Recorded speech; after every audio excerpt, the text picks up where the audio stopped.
Morning, everyone. This morning, I just wanted to touch a little bit on the two different groups that we're going to try to start up here. Two different, a men's group and a women's group. Just to kind of describe a little bit about what they are. We'll do a separate video for each one so that we can kind of direct them. This video is meant to talk a little bit about Kapaun's men. So this Lent, we are hoping to start up our Kapaun's Men group up here. Yes, Our Lady of Lourdes has a Kapaun's Men group. I'm very well aware of that, and it's a very, very good group.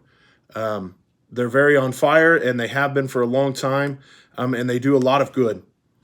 To build on that, I guess, I want to start a group here. I think it's very good for each individual parish to have their own Kapaun's Men group, or to have their own men's group of some sort. Kapaun's Men, the good thing about it is it's very accessible. It's very easy to follow along. And there's, I believe, 3 different video-led series that just kind of evolve into other things. That's Kapaun's Men down here has delved into a book that Bishop Olmsted wrote. There's many different directions that you can go with it once you have your group kind of firmly established.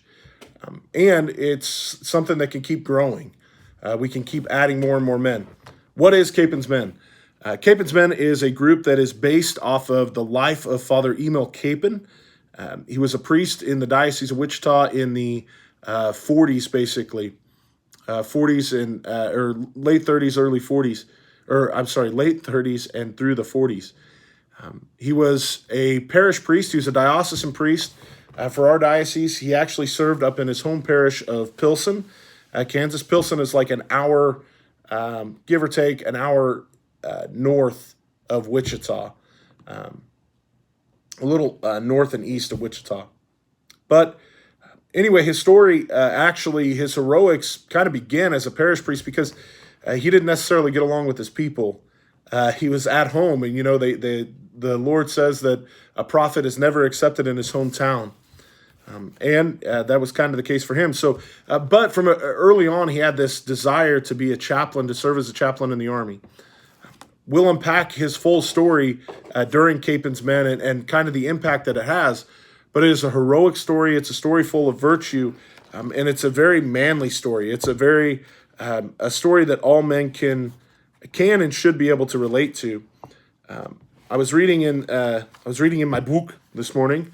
The Soul of the Apostolate, which is also it's a great book.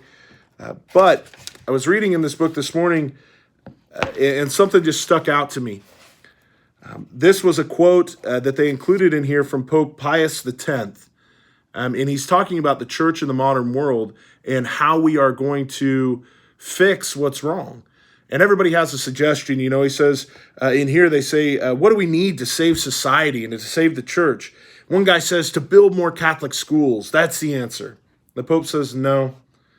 They said, well, we need more churches. That's the answer. And he says, nope.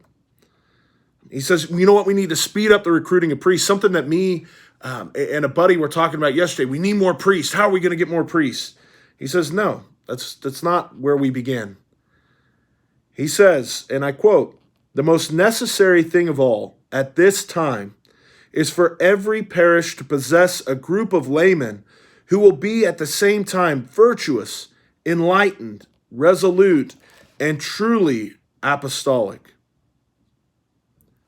That's his answer, is that we need men to rise up in our parish who are going to be disciples, men of mission, men who are willing to go out and profess the faith. And he says here, that preaching, he needs Christian Catholic laymen who are full of apostolic ardor, preaching by word and example, but especially by example.